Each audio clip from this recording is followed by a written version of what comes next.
پتہ نہیں کہاں کہاں سے آتے ہیں، نہ کوئی سیاسی شعور، نہ کوئی سیاسی علم، نہ کوئی سیاسی وابستگی، نہ کوئی تاریخ، نہ کوئی کچھ، بس آ کے جی کیمرہ آن کر لیتے ہیں، فضل الرحمان ایسے اور فضل الرحمان ویسے، فضل الرحمان ایسے، ابھی اس کو دیکھو، پتہ نہیں کہاں سے بول رہا ہے اور کس طرح کا بول رہا ہے، ذرا اس کو سنیے۔ آج پہلی بار میں آپ سب کو مولانا فضل الرحمان کے ناجائز اور جائز اثاثے، زمینیں، جائیداد، ان سب کی تفصیلات آج پہلی بار میں آپ سب کو بتانے لگا ہوں۔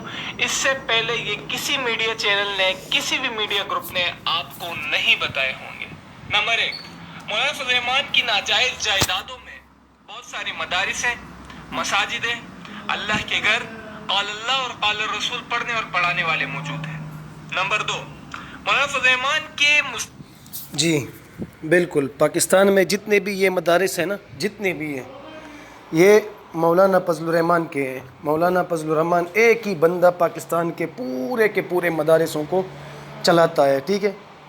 تو پچھلے دنوں جو ان کے بیٹے نے لاہور میں سرکاری زمینوں پہ پلازے اور دکانیں بنائی تھی جو کہ گرا دی گئی، وہ کہاں کے تھے؟ مولانا صاحب کو تو خوش ہونا چاہیے تھا، ان کو بلایا جا رہا ہے کہ بھائی آ جاؤ حساب دو۔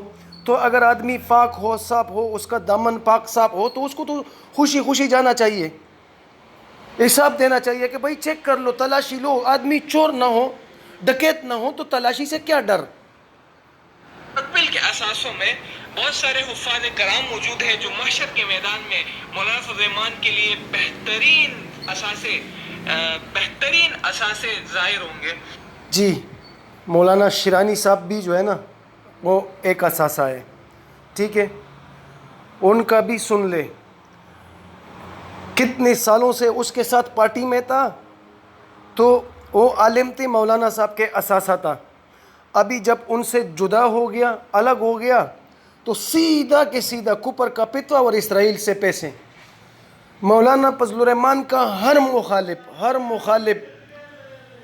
مخالف سیاسی مخالف وہ یہودی ایجنٹ ہوتا ہے۔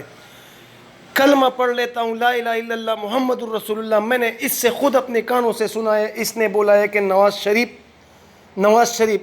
کے حکومت سے پہلے جب یہ مشرف کے ساتھ تھا، اس نے بولا ہے کہ نواز شریف اسرائیل کا ایجنٹ ہے۔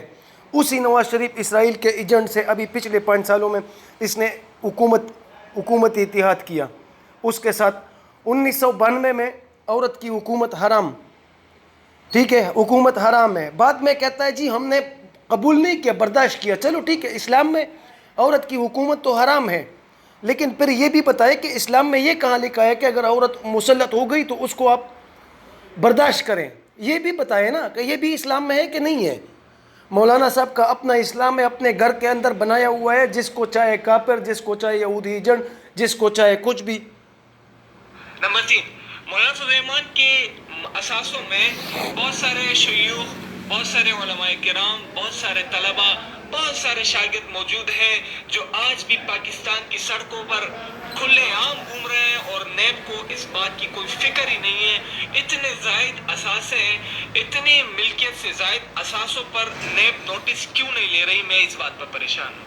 اس کے علاوہ مولانا فضل الرحمان کے جنت میں ڈھیروں سارے محل، چاندی، سونے، ہیرے کے بنے ہوئے بہت سارے محل۔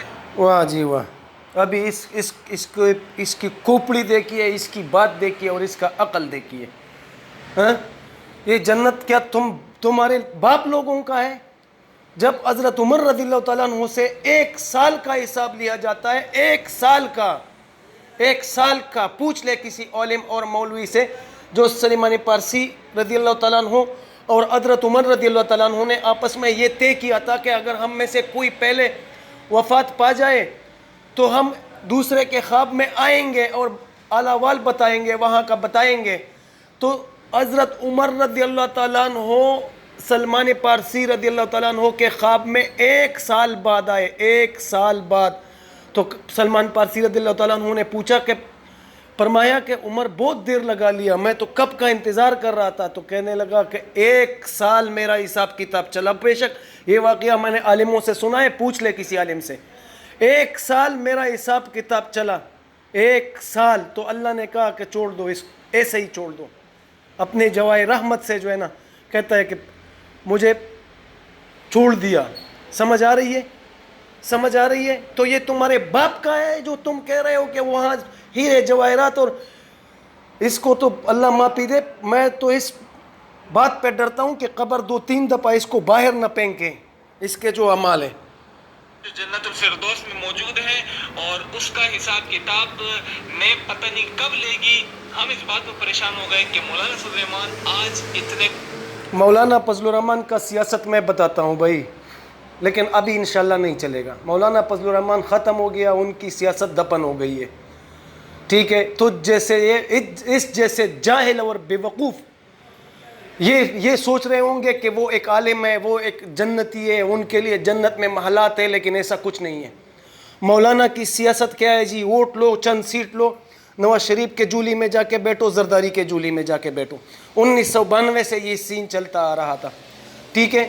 زرداری اور نواز شریف آپس میں سینگ لگا کے لڑتے تھے، جو جیتا مولانا اس کا. لیکن انشاءاللہ اب یہ نہیں چلے گا، اس کی سیاست دفن. مولانا کی سیاست دفن ہو چکی ہے. ٹھیک ہے؟ اور مولانا کے سیاست کا اس وقت اسلام سے کوئی لینا دینا نہیں ہے، کوئی لینا دینا نہیں ہے. مولانا فضل الرحمان تاوڑا ہو گیا ہے، پاگل ہو گیا ہے. اس کے اسلام سے مولانا فضل الرحمان کا کوئی لینا دینا نہیں ہے، بہت دور چلا گیا ہے، بہت دور. ٹھیک ہے؟ اور یہ بھی دیکھو اللہ کس طرح جو ہے نا اس سے اپنا امتحان، مولانا صاحب تو اللہ تعالیٰ کے اس وقت امتحان میں جا رہا ہے. اس سے کڑی کے کڑی جو ہے نا یہ امتحان لیا جا رہا ہے. وہ تو دیکھ اسمبلی جعلی ہے، الیکشن کے شروع ہی دن سے اسمبلی جعلی کا جو ہے نا وہ آواز مولانا نے لگایا، کیونکہ اس کو سیٹ نہیں ملی. بعد میں اسی جعلی اسمبلی سے نون لیگ اور پیپل پارٹی نے آگے کیا، وہ ٹٹی کا ٹوکرا سر پہ رکھ کے صدارت کا الیکشن لڑوایا، صدارت کا الیکشن ہار گیا. پھر اسی جعلی اسمبلی سے اپنے بیٹے کو وہ ڈپٹی سپیکر بنانا چاہتے تھے، اس میں بھی ناکام ہو گئے. اور اس وقت مولانا صاحب ایسے پسے ہوئے ہیں کہ ابھی سینٹ کے الیکشن آ رہے ہیں. مولانا صاحب لڑے تو کیسے لڑے؟ کیونکہ ابھی تک تو انہوں نے کہا تھا کہ بھائی اسمبلی جعلی ہے، تو اسی جعلی اسمبلی سے ابھی دوبارہ وہ ووٹ کے لیے کیسے کھڑے ہو؟ مولانا صاحب تو ایسے، وہ لوگ کیا کہتے ہیں، آگے کائی اور پیچھے آگے کے کیا ہے، وہ تو ایسے پس چکے ہیں. ان کا تو سیاسی وہ تو ختم ہو گیا ہے انشاءاللہ. مولانا فضل الرحمان ابھی کبھی اسمبلی میں آپ لوگ نہیں دیکھیں گے. ٹھیک ہے؟ اور ہر بار اس کے ساتھ ہاتھ ہو جاتا ہے، یہ جاتا ہے زرداری، کیونکہ ان کے مولانا کے تو باپ یہی دونوں تھے. ووٹ لو، ان دونوں باپوں کے گود میں جا کے بیٹھ جاؤ. تو ابھی کیا ہوا؟ وہ دونوں ہر بار اس کے ساتھ اس کے سر پر ٹٹی کا ٹوکرا رکھ دیتے ہیں، ٹٹی، اور وہ ہر بار اس کے سر پہ ہی آ کے پوٹ جاتی ہے.